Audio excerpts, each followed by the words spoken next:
on, but like Dwight mentioned, I'm also excited to present this research, especially because I think it's really great that I can bring in an international perspective to this Brownbag series that we're having this semester. And so I'm going to talk a little bit.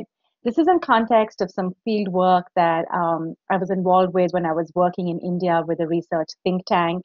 And issues that I experienced and I witnessed during my field work are again becoming relevant as we move into other environmental issues today, like climate change. And so I think this is why it was great for me to go back to this research and be able to share this with all of you. So I'm going to present a case on development-related displacement of indigenous and tribal communities in India. And while I wanted to give a little bit more of an introduction to environmental justice, I'm going to just breeze through it a little bit only because of the time constraint and spend a little more time on the actual case. So here we go.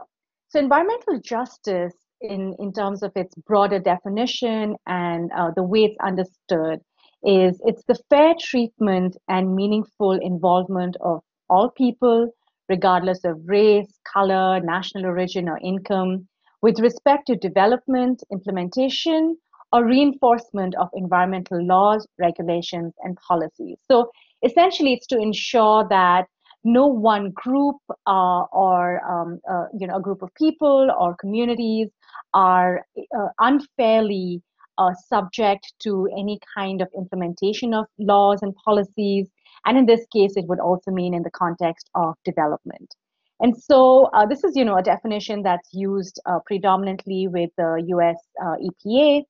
And when you're really trying to identify, okay, so given this definition of what environmental justice means, who is an environmental justice community or the community that we would be concerned about? And they're classified as, residents that may be, they have to be minority or low income groups, so marginalized in some form, who are excluded from the environmental policy setting and or the decision-making process.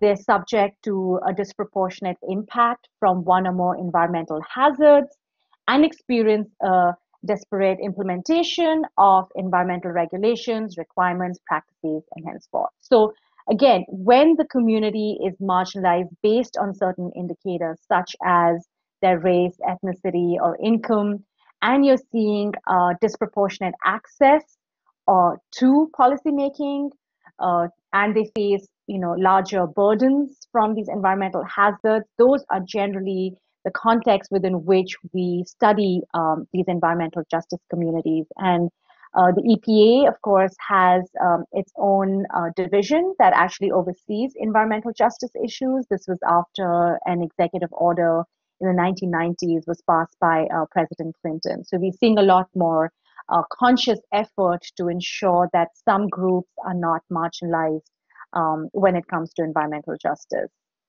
So I want to apply that understanding to the case of large development projects. But when you want to identify or have ideas of what are these implications of environmental justice, some broad ways to approach it, and this is just some examples. There are many, many more. A way to think about it is some form of procedural inequity, where you may have a law or a policy, but it's not uniformly applied. So maybe, for example, all companies are required to have public hearings before they set up a new, say, plant. But these public hearings could be held maybe in very remote locations where you don't have proper access to public transportation. They could be held at a time or place that's inconvenient. Maybe the material with information about the project is only made available in English, but not in other languages. And in some cases, it could be that these community members are non-English speaking. So you kind of have a rule or regulation, but it's not applied uniformly, and it puts certain communities at a disadvantage. Another way EJ plays out is through, say, geographic inequity, where you're looking at non-random proximity to environmental harm. And what I mean by non-random is that there's a tendency or an intentional placing or citing of certain types of projects in low-income minority communities. And this spatial configuration, there've been enough studies, a lot of them pointing to show that this is a pattern that's not random. And we can see this intentional choosing of sites because of the community members not having certain political access to prevent these projects from coming in their backyard. And that kind of feeds into my third point about social inequity, where these are certain power arrangements of society that also play out within these cases of environmental justice. So say communities that already lack political influence, or say are exposed to certain kinds of jobs. So for example, here in the US, a lot of agricultural jobs, especially say within California, are predominantly with Hispanic community. And you are exposed to more chemicals and certain harms with a higher health risk and exposure. And so that's one way you can think of like social inequity playing out. You also have distributional aspects where you can have a project, but the distribution of the costs and benefits are not very proportional. So there's some groups of people that bear most of the burdens, that are exposed to most of the harm, but you have a very different group that actually benefits from these projects. So say even your landfill sites. You may have, say, a landfill sited in a certain community, and those community members generally are exposed to the harm. Or you have, say, a power plant that's being set up and the air pollution from that. There's certain communities that live around these areas that are most exposed. So, but the benefits of the power generation, of course, go to different sets, group of people. The profits from these projects, of course, go to that industry. So you can see this kind of unequal distribution. And then another way to think about it would be generational, where actions of the generation today can have impacts on future generations. And this is pretty clear for, say, the example of climate change, where our actions today put future generations at a higher risk. And so these are some aspects that I would like you all to think about as I share my experience of the fieldwork in India, ways these different inequities emerge for my case study. So the main focus here with large development projects comes into being because of the power of eminent domain. And this, of course, is that the state can acquire private property from individuals for the purpose of for public purposes. And this can be, say, if you want to set up projects like for energy generation, most commonly in countries like India, China, Brazil. This is where in the 1970s and 80s, actually, there was a big global infrastructure boom in these fast developing countries. And you saw many big dams being constructed across these countries, a lot of globalization-based industries emerging, factories being set up in different places, firms being set up. And with that, you had a lot of people be displaced with these projects. And so it increased the concern for communities being displaced. And in India specifically, these areas where people were being displaced from were these resource-rich regions. And I think it kind of has a parallel to what's happening here in the USA with indigenous and Native American land. But these resource-rich regions were in India also are preoccupied with, they have or are in the ownership of tribal and rural communities that have protected these resources, but now it's been taken for public purposes. And just for the sake of the presentation, these people who are being displaced are generally referred to as internally displaced persons, IDPs, or more commonly as project affected persons, or PAPs. And I'm going to continue to refer to these groups as PAPs for this presentation. So, you see this kind of growth in the number of people who are being displaced with these projects increasing and globalization. But we really don't have good estimates on what these numbers are. And some of it is intentionally downsizing and downscaling the problem, where the governments don't want to account for what's going on with the number of people who are being displaced, and of course the industry themselves do not have any accountability to do the same. So the World Bank in the 1990s, they estimated about 190 to 2 million people over just a 20-year period had been displaced globally. And this was about 10 million people annually for that period of time. And studies further on, a lot of scholars who've been trying to do these estimates have really shared that these are still very undervalued in terms of, the calculations, and it's at least 15 million people annually or more. And we still don't really have a good idea, but we know that these numbers are kind of, either the same or increasing as these countries have continued to develop till today. So very large number of people being displaced. And the key challenge is that it's somewhat creating a form of new poverty. This idea that these projects, in most cases, are for economic development, are for energy generation, power generation. So these projects are aimed to reduce pre-existing poverty for most of these countries and regions. But while that's happening, they're also making these marginalized PAPs poorer than before and leading to their impoverishment. So this is where the environmental justice angle really plays in, where you have the marginalized community versus, in many cases, large, powerful industry lobbies, and also the government supporting these industrial development projects. You have very unequal distribution of costs and benefits from these projects, where most of the negative impacts are borne by these vulnerable groups, low-income communities, ethnic minorities, and women, and gender really plays out quite strongly here as well. And while all this goes on, the resettlement process for the community who are displaced is very poor, insufficiently implemented, and the compensation packages and mechanisms are also very weak and often, again, insufficient. So you're seeing this problem where, on one hand, the projects are intended to improve the global the GDPs and the economic development of these countries, but it's putting some communities at a way worse situation, and they're impoverished through this process. And so, with that, it really brings up the question of, so what do we have in terms of policies to protect these PAPs and these people who are being displaced? And unfortunately, till the 1980s and sometime even during that decade, the community being displaced were really seen as collateral damage side effects, that these are unavoidable consequences of development. It's something that's going to happen.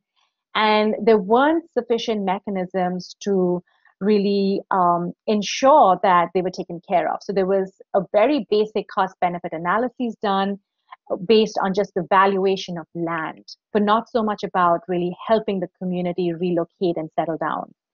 So India, in this context, had the old Land Acquisition Act of 1894. This was something from the British colonial rule.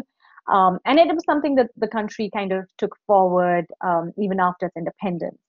And it was not until more recently, like 2003, 2007, and then 2011, that you actually see a change in policy where it's not just payment as compensation for land per se, but more focus on rehabilitation and resettlement of the displaced communities with increasing compensation, and also restricting when the government could use the power of eminent domain, like what constitutes public purpose. So the policies today are moving in the direction of at least clarifying this, trying to make improvements, but I don't think we're still there to where we need to be, but at least we see some change in the right direction.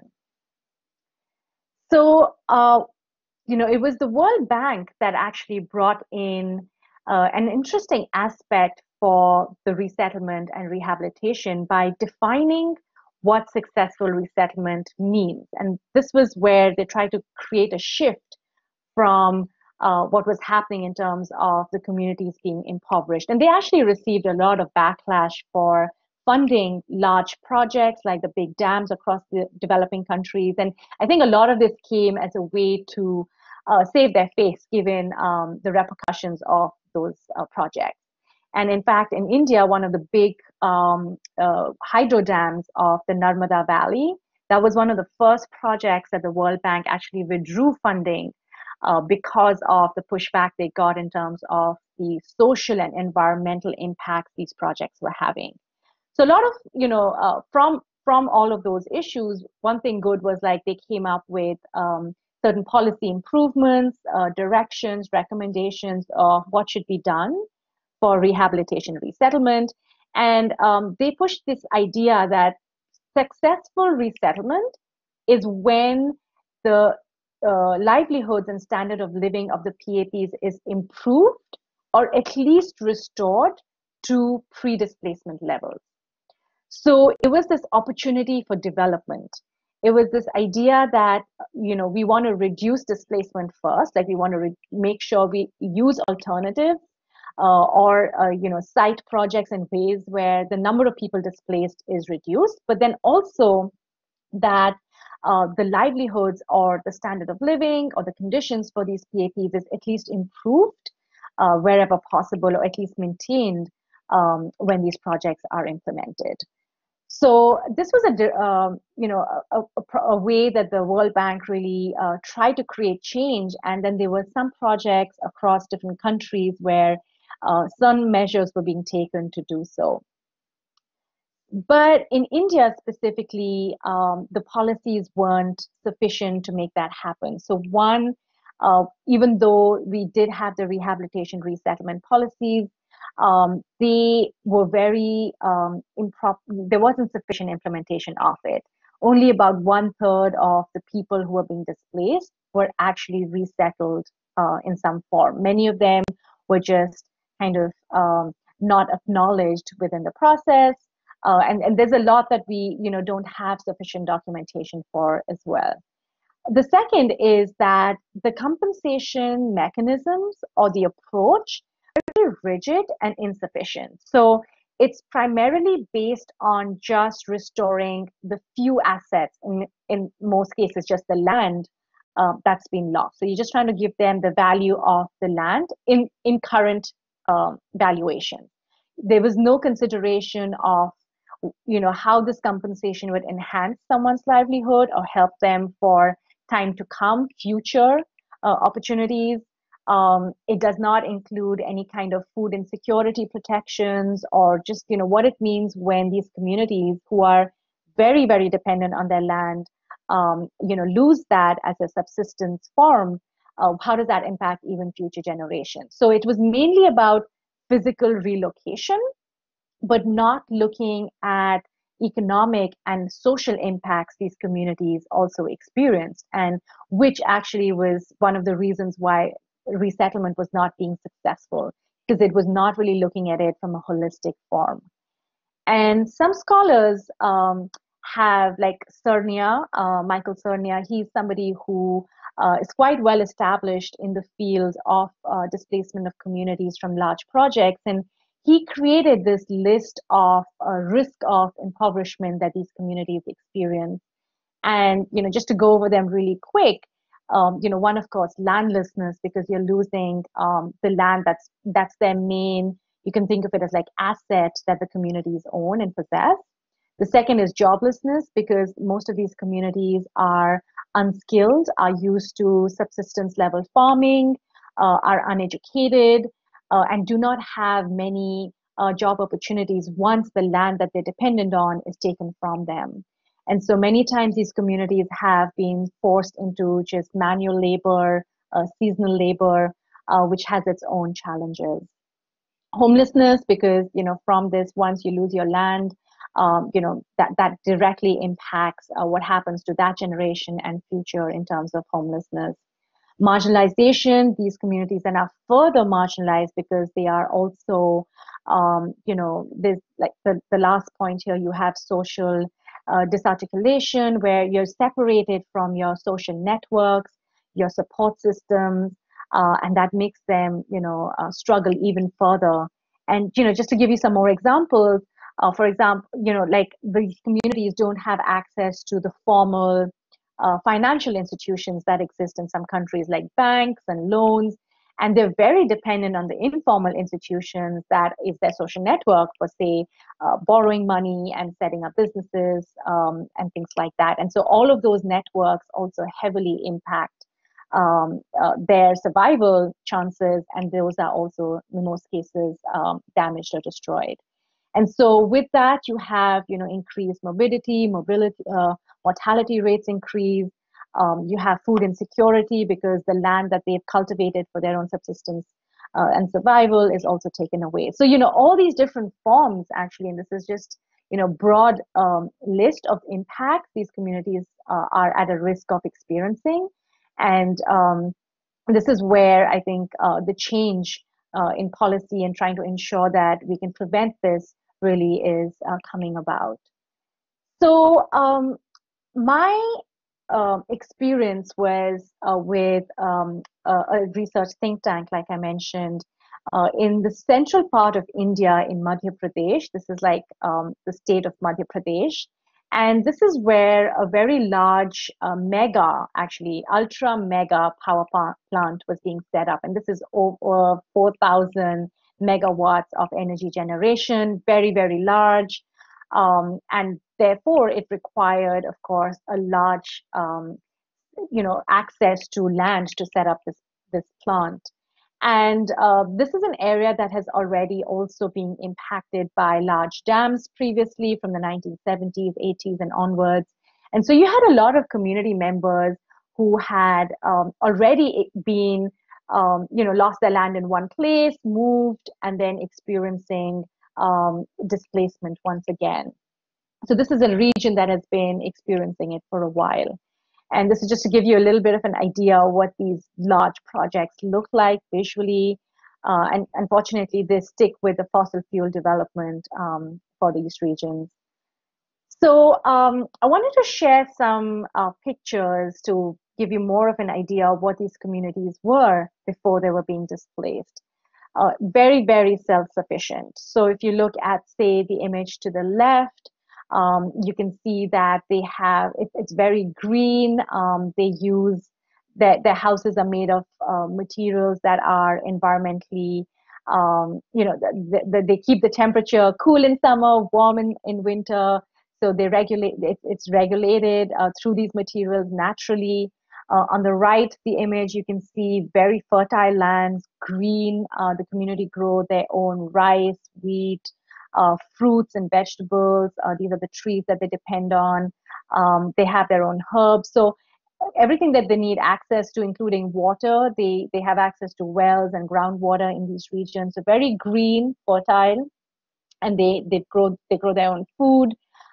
This is another set of images to give you an idea of how they have their own cattle as well. So they, have their milk. The cattle dung is used as energy source, as I'll show you a few images. And this is how the community was basically able to use their private land as well as the community land for most of the resources that they need for their survival. So further on, this is an image to show how this is, one of the carpenters. They make their own tools. A lot of their farming practices are hand or cattle driven, not mechanized. So, these are the tools that they use and continue to, making their own baskets and other natural resources. So very, able to do things themselves and are self-sufficient in that form. And, this is a way to show you how they also had access to energy. So you can see in the top right picture, if you look really carefully, you do see like power lines crossing through these villages. And, they don't have adequate access to electricity. A lot of it is very, very unreliable. So it's a lot to do with burning, say, kerosene lamps or firewood, which they collect from the forest nearby. So, or you have cattle dung that's also being used as biomass energy for their use. And again, just another image to give you ideas of various resources that they gather, even from the forest, as food and for different spices and purposes that they use. And this is how a lot of them don't have access to clean cooking fuel, and they use biomass as a way for cooking.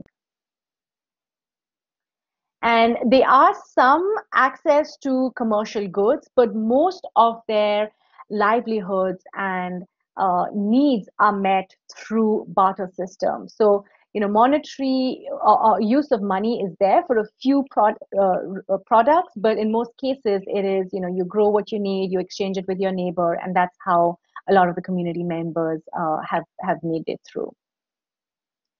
So I went in, as I mentioned, as a third party, neutral party, to oversee that the displacement was done in an appropriate way, was done in the best interest to protect the communities. And, so we worked very closely with the youth in the villages, and of course, making sure that we had community leaders and gender diversity in our teams. And sometimes being a woman was hard because there are social structures that would prevent me from being in male dominated areas and say talking to certain community members. So we had my male colleagues chip in there. But then on the other hand, my gender was an advantage to give me access to certain homes. It was way simpler and easier for me to be able to walk into a community member's house and go into their kitchen and sit with them and then be able to really understand their challenges. So this was, just sharing some pictures now to tell the story of what we, tried to do in terms of having the displacement be done with a certain, process. So the first is public hearings, and these are ways that if you can see here, the government officials kind of sitting in the center, surrounded by community members, predominantly men. Women were not really welcomed in these spaces. That information is being shared about what the project's going to look like, where the land's going to be taken from, where the community would be relocated, and information sharing. And just something to add here, that the political process or the requirement is that notices of that these communities have to have their homes and land, and the displacement was going to take place, is all sent first in a written format to these community members' houses. And many of these community members are actually uneducated and unable to read or understand what these papers that they were receiving meant. And so the first step here was to really ensure adequate information is given, that they're aware of their rights, they're aware of what the process is going to be, and just ensuring that they are prepared as well for what was going to be happening. So these public hearings were used for those purposes. Yet I think you could also approach this as a way of saying the project was going to go ahead irrespective, and the communities were just merely receiving the information. It wasn't really something where they were being involved before the decisions were being made. The next slide here is to share some of our pictures where we had our own group discussions with community members to understand what their needs were and how we could help them. And this, again, like I mentioned, in many cases we held them separately. That's my colleague here with, many of the male members of the community. That's me with the female members and the women and the children, where we really try to understand what their needs were. And I think, so from my discussions, what really came out was the concern for health, education, for the children, for the women, and then ways we could ensure that those needs were being met by when the community was being relocated. And this is in their resettlement communities, where these new homes were going to be built, making sure that they had healthcare provision in those areas. Another problem we were able to identify through this is that India, of course, some of you may know, has the caste system where there is a sort of hierarchy in different social structures. And over here, really ensuring that communities of similar groups stay together so that there was more social coherence or comfort between the way the social informal institutions are set up and networks are set up. And another example is about generating financial awareness. So while it may be a legal process to say the companies were paying compensation for the land that's been taken over, what we need to understand is that these communities have never really seen or been exposed to such large sums of money because of their subsistence lifestyle. They are predominantly uneducated, do not have bank accounts, and it was very easy for them to be tricked into buying, say, things like life insurances or gambling their money away, overnight if they weren't given proper financial awareness and training. And so this is where, some groups were brought in, banks were brought in, and we ensured that they all had bank accounts, and there was, a proper way that they understood how to keep that money for a longer period of time. And similarly for job training and awareness, at least for those youth who were educated, making sure that they were trained in skills that they could be employed by these projects, say instruction or otherwise, once these plants were set up, so that the local community being displaced can be employed employed by these plants. And so another aspect that sometimes is not talked about sufficiently is the loss of culture and heritage when communities are displaced, and this is in the context of their religious practices or even ancestral graves and property. And so this was a new temple that was being constructed in the new relocation site, and ways that they try to integrate the community within these new locations to ensure that they feel that these new religious sites were also theirs. But of course, it can never really be a sufficient replacement for what they've really had to forego. And so, of course, along the way, there were a lot of challenges, a lot of, I would say, mistakes made where the intention may have been there or not, but you do see challenges where the community was not consulted sufficiently and on time, and then certain actions were taken which were probably not in the benefit of everyone. So for example, if you look at the previous picture here on the left, about the types of homes the community are used to and where they're going to be relocated to a new site, you can see that it's pretty arid land, not as fertile. So agricultural practices, of course, are not going to, work here. Further, if you notice, is that there were no construction for their cattle, no place for them to have a shed, and so you can see community members themselves building to cover, create some kind of cover for their animals so that they can keep them with them at these houses.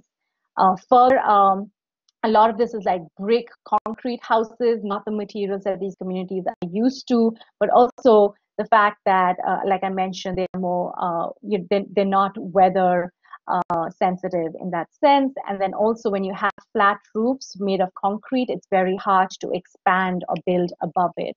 So, expansion also get restricted.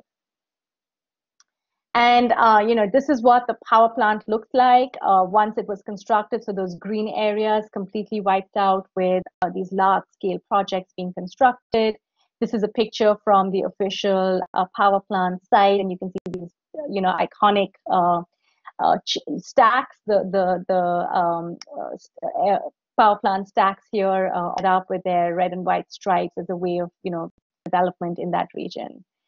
And so it really brought the question of can we prevent the impoverishment of these people? And we went in with, the right intentions, trying to have as much community consultation to make sure we can push towards that direction. But what we found is that the existing, and this is something that really was common across other studies as well, is that the benefit cost analysis framework is not doing a sufficient job in terms of as a tool to really capture who is bearing the costs and who is benefiting from these projects, as well as the fact that for these marginalized community, the value of money of $1 in this case, say, or 1 rupee is way different from, say, the actual industry. Or if you want to really look at it in the form of the compensation only restoring property of value of land, but not really the income and livelihoods of the members displaced. And so this is where scholars really have been continuing to push for holistic development, this idea that we need to look at economic and social development of these communities as well.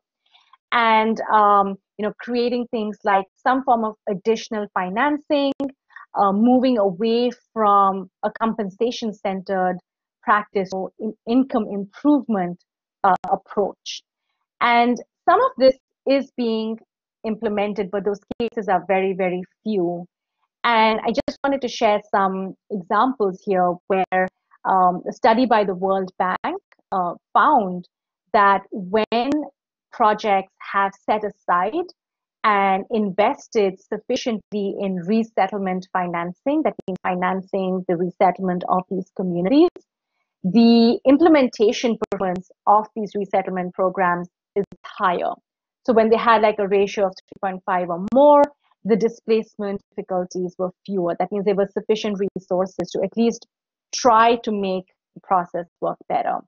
But in most cases, if it was a lower level of investment, these implementation difficulties were very, very serious. And of course, then would have resulted in impoverishment of most of these displaced members. There are a lot of arguments why this additional financing is justified, whether it's on economic grounds, because these communities have foregone future income possibilities as well by giving up their land, whether it is in terms of poverty reduction, but also on the grounds of just equity, the fact that without the land, these projects don't exist, and therefore these communities need to have benefits flowing in over a longer period or ways that give them better protection. And countries like Brazil, China, Colombia, Canada, Japan, Norway, so eminent domain is in existence in many countries. They have implemented very few, but some cases where you have revenue sharing mechanisms, like having royalty. So say the royalty from whatever that project is, whether it's the energy project or an industry that's set up, profits from that are also shared with the community in some form. It is maybe setting up development funds that is used over a long period of time for these communities, equity sharing, taxes that are levied on these projects are then that's diverted and earmarked and redistributed for the community members that are displaced and so forth.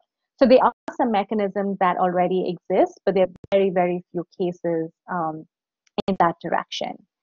And lastly, that it is it's a very complex situation, and that finances alone is not the answer. Of course, yes, they do help improving or taking projects toward a higher chance of being successful in relocation and resettlement, but it's not sufficient. We need government policies even at the local level so that it's consistent across projects, across over time. We need more trained and involvement of, say, different NGOs or people's participation mechanisms to continue better supervision and monitoring. So not just displacement and it's done, but can we have a monitoring system over time to ensure the communities are taken care long term, to other things like accountability for these project authorities. So there are various recommendations that are out there, but very few, of course, have really been implemented or even adopted in countries. And, so just wanted to share how all of this is relevant even today. While I did this field work, this was, about almost 10 years ago. This was from 2008 to 2011.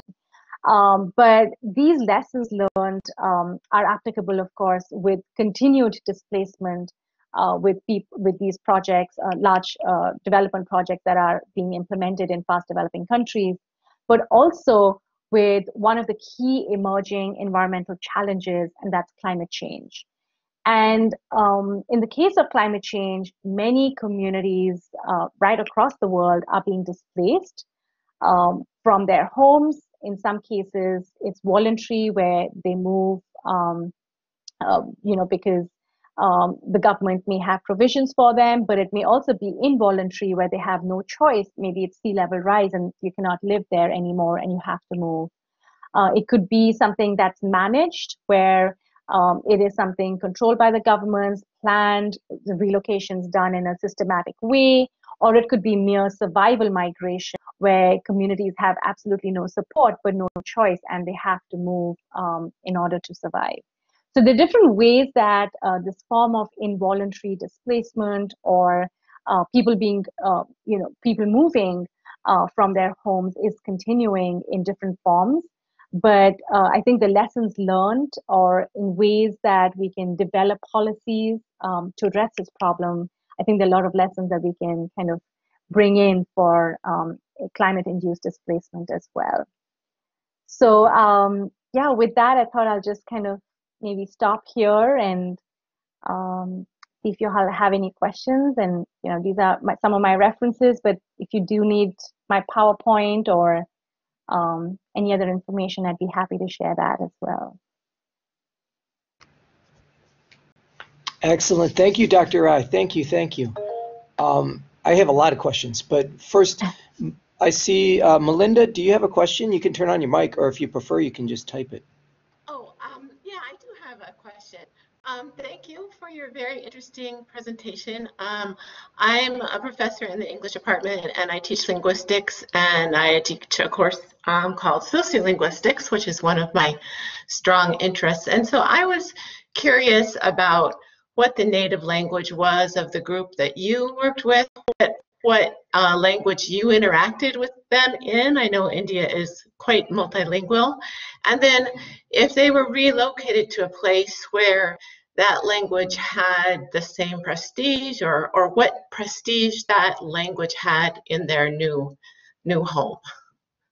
Excellent question. Thanks, Melinda. So yeah, you're so right when you say that I can be alien in my own country sometimes if I'm doing field work where I don't speak all the languages. So I speak Hindi, that's predominantly the northern language, the northern part of the country. And the community there spoke more of a dialect of Hindi. So we could understand each other and speak Hindi, but I didn't speak their dialect. And so that's where the local youth really came in. And they were, we worked with them and they helped us a lot in some cases where it was easier for them to translate for, say, maybe a very older community member, and we wanted to communicate with them. So you're absolutely right about the dialects there. Yeah. But when they were relocated, to your second part of the question, they were in a similar area. So it was similar in terms of the language, but I think it's more of also just the societal structures were so different. You're literally picking up a community and you're moving them into a completely new social structure altogether. And the host community, I didn't mention this, but there's a lot of challenges with the host community actually welcoming and really taking in these displaced communities as well. So the challenges there. Yeah. Thank you. Thank you. Yeah.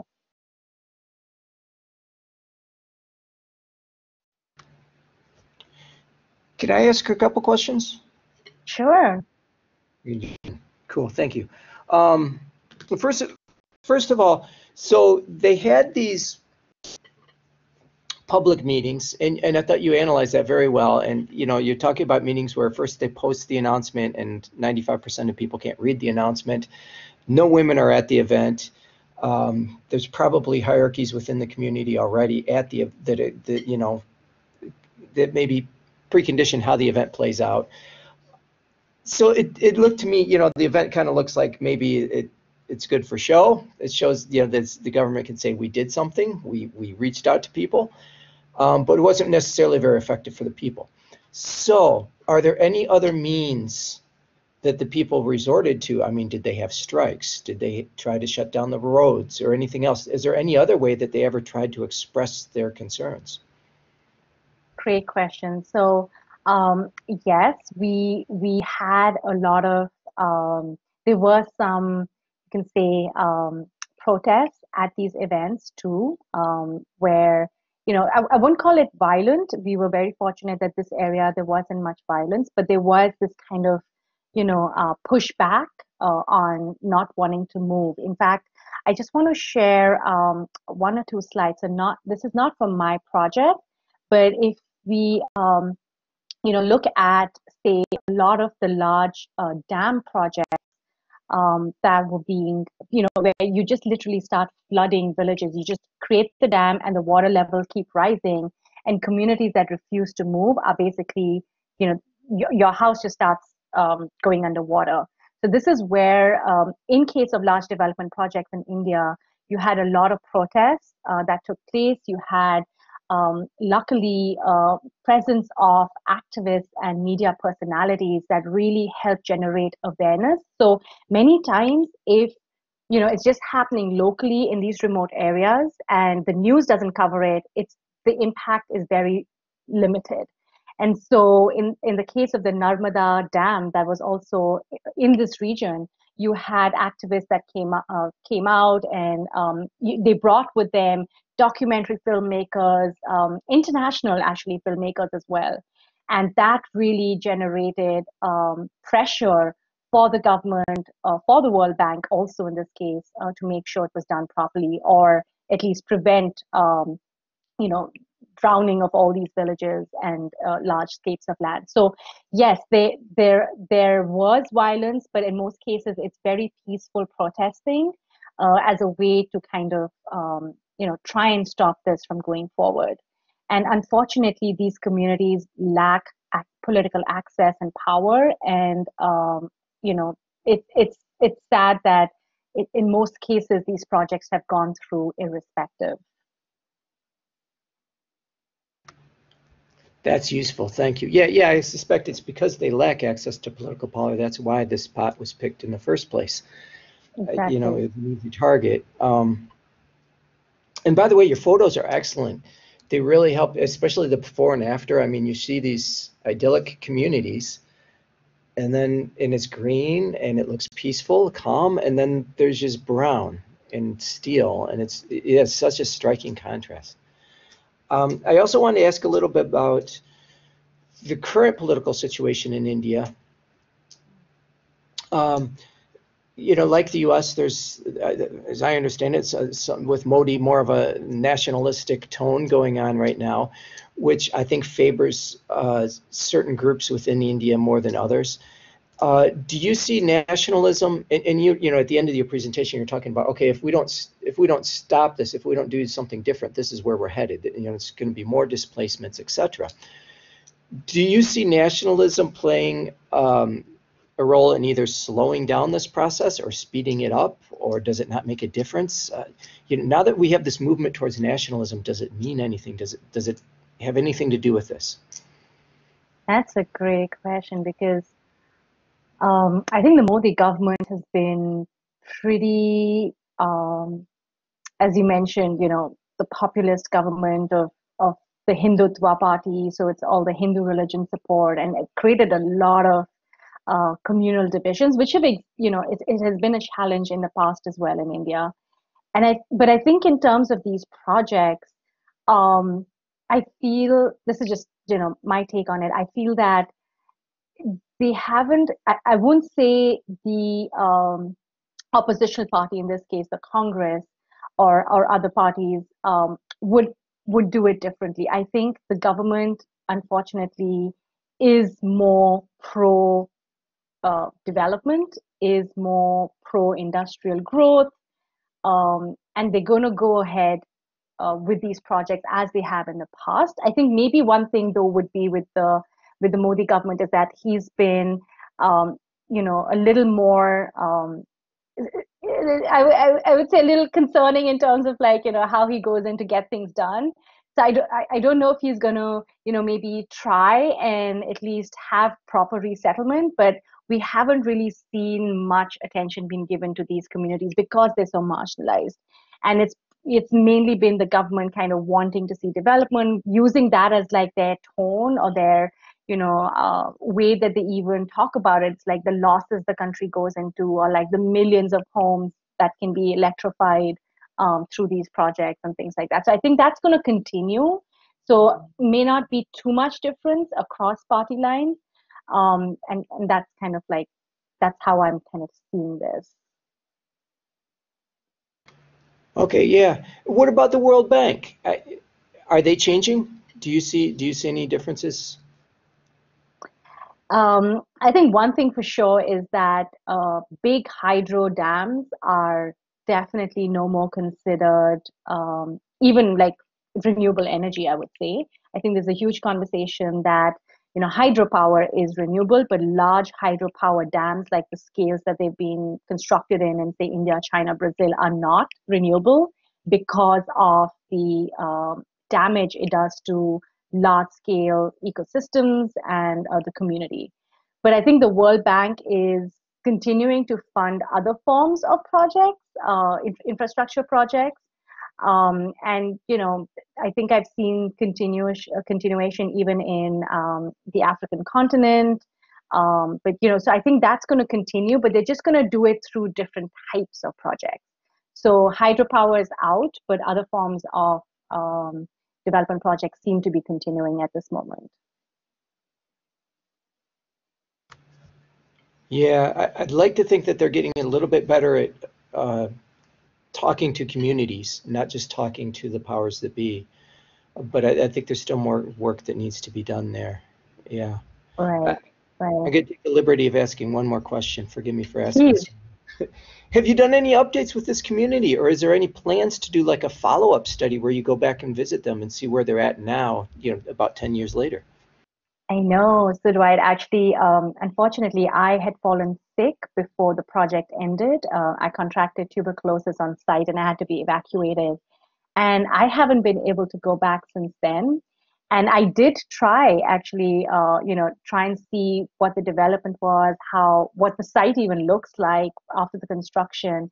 And there isn't much on the internet as of now. But I think it is something we need to go back to and be able to kind of just, see even the resettlement communities, if some of those members I've worked with are there or their kids are there, their children, just the people we really built that trust and network with. I've always wanted to kind of go back. I don't work with that organization anymore, so there is that little bit of a barrier. But I think, I know where this location is, and I would really like to go back at some point and just kind of see where things are at. Yeah, I think that'd be fascinating. What has it done for the kids? Has this provided any new opportunities for their children? Right. Better schools or better job opportunities. Yeah, optimistically, I would hope that there'd be some good news if you go back, but I don't know. Exactly. We're running out of time. I wish there were more people to see this because this is an excellent presentation. Yeah, Melinda, do you have any more questions? I have one more. Do you think that ethnic or religious minorities, or maybe caste, would be a better way of talking about it? Do you think people, there are certain groups with less prestige in the society that are become, I can't remember what it stands for, but PAPs or PAPs? Yeah, absolutely, Melinda. They are. These are community these groups are from so the caste system exists within each of these communities. You would find that hierarchy, say, in that village or in the villages of these different groups that were being displaced. But I think it is a lot more with the socioeconomic status. So it's low income, marginalized in terms of education, access to political power and all of that. So it's more of like those broader ways that these communities are marginalized. And then within that, you have the complexity of the caste system. So definitely, I would say those of the higher caste or the higher up in the hierarchy would have more access to make an transition, would, most likely be able to lead the community in a certain direction or things like that. So it does play out. And then even like I mentioned, the housing structure, the lower caste community would be the ones that probably would be in areas where they don't have access to the water, or they're far away from certain resources and things like that. So it plays out like it's a second layer. But in terms of actual like siting of projects, I think it's predominantly like the social structures of low income, minority, lack political power, and therefore that they're not going to be able to push back or prevent the project from going forward.